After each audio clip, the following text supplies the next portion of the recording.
गुरु ब्रह्मा गुरु विष्णु गुरु देव महेश्वर गुरुरेव परं ब्रह्म तस्मै श्री गुरुवे नमः। ओं अखंडमंडलाकारं व्याप्तं येनं चराचरं तत्पदं दर्शितं येनं तस्मै श्री गुरुवे नमः। নমস্কার, শ্রীকৃষ্ণ পদাবলী চ্যানেলে আপনাদের সকলকে জানাই স্বাগত। আজ আমাদের পরিবেশন একাদশীর মাহাত্ম্য। ভূমিকা: কৃষ্ণ ভুলি যেই জীব অনাদি বহিমুখ, অতএব মায়া তারে দেয় সংসার দুঃখ। শ্রীকৃষ্ণকে ভুলে জীব অনাদিকাল ধরে জড়া প্রকৃতির প্রতি আকৃষ্ট রয়েছে, তাই মায়া তাকে এ জড়জগতে নানান প্রকারের দুঃখ প্রদান করছে। পরম করুণাময় ভগবান কৃষ্ণ স্মৃতি জাগরিত করতে মায়াগ্রস্ত জীবের কল্যাণে দেবপুরাণ আদি শাস্ত্র গ্রন্থাবলী দান করেছেন। ভক্তি হচ্ছে ভগবানকে জানবার ও ভক্তব্য প্রীতি সাধনের একমাত্র সহজ উপায়। শাস্ত্রে যে 64 প্রকারের ভক্তান্তের কথা বলা হয়েছে, তার মধ্যে একাদশী ব্রত সর্বোত্তম। শ্রবণ কীর্তন স্মরণ আদি নবদা ভক্তির পরেই দশম ভক্তান্ত রূপে একাদশী স্থান। এই তিথিকে হরিবাসর বলা হয়, তাই ভক্তি লাভেচ্ছু সকলেই একাদশী ব্রত পালনের পরম উপযোগিতার কথা বিভিন্ন পুরাণে বর্ণিত হয়েছে। একাদশী তিথি সকলের অভীষ্ট প্রদানকারী।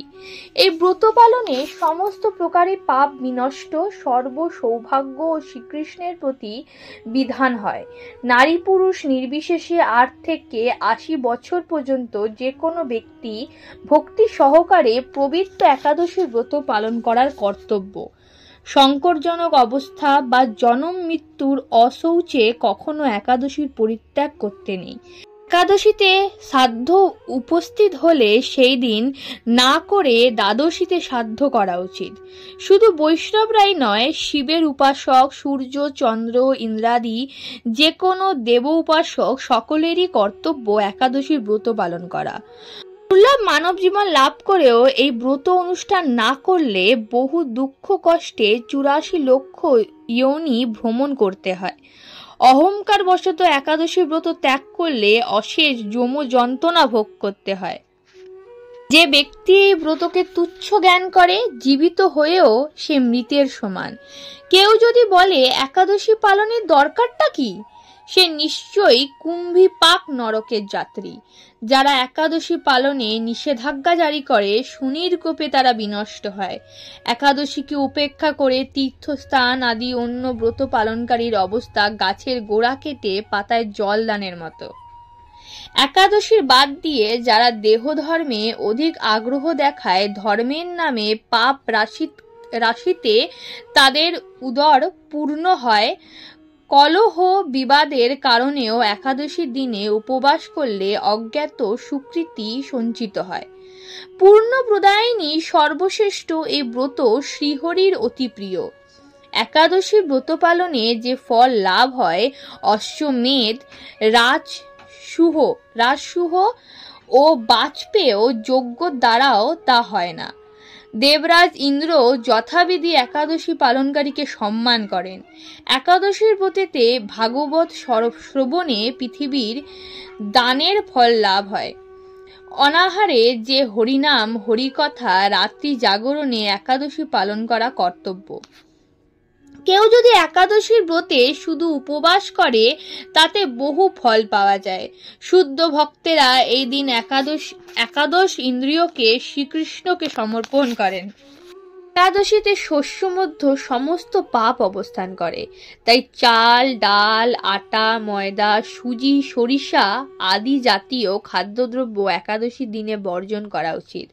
নির্জলা উপবাসে অসমর্থ ব্যক্তি জল দুধ ফল মূল এমনকি আলু পেঁপে কলা ঘিয়ে বা বাদামের তেল অথবা সূর্যমুখী তেলে রান্না অনুকল্প প্রসাদ রূপে গ্রহণ করতে পারেন। রবি শস্য ধান গম ভুট্টা ডাল ও সরিষা ও সয়াবিন তেল অবশ্যই বর্জনীয়।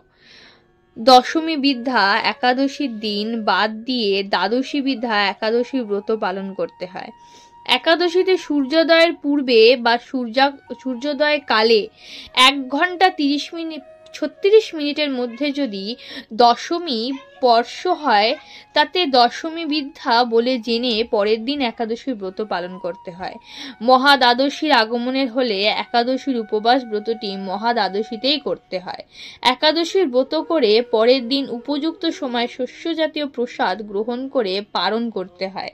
শাস্ত্রবিধি না মেনে নিজের মন গড়া একাদশী ব্রত করলে কোনো ফল হয় না। দৈববশত যদি কখনো একাদশী ভঙ্গ হয়ে যায় তবে ক্ষমা ভিক্ষা করে পুনরায় ব্রত পালন করতে হয়। গঙ্গাসানে যেমন সবার অধিকার আছে, তেমনি একাদশীর ব্রতের অধিকারও সকলেরই। শাস্ত্রে বিধবা সধবা সকলের জন্য একাদশী ব্রত পালনের নির্দেশ দেওয়া হয়েছে। যারা সধবার একাদশী পছন্দ করে না, শাস্ত্রে তাদের বিষ্ণুদ্রোহী বলা হয়েছে। শ্রী চৈতন্য মহাপ্রভু তার লীলাবিলাসের প্রথম থেকেই একাদশী ব্রত পালনের প্রথা প্রবর্তন করেছিলেন।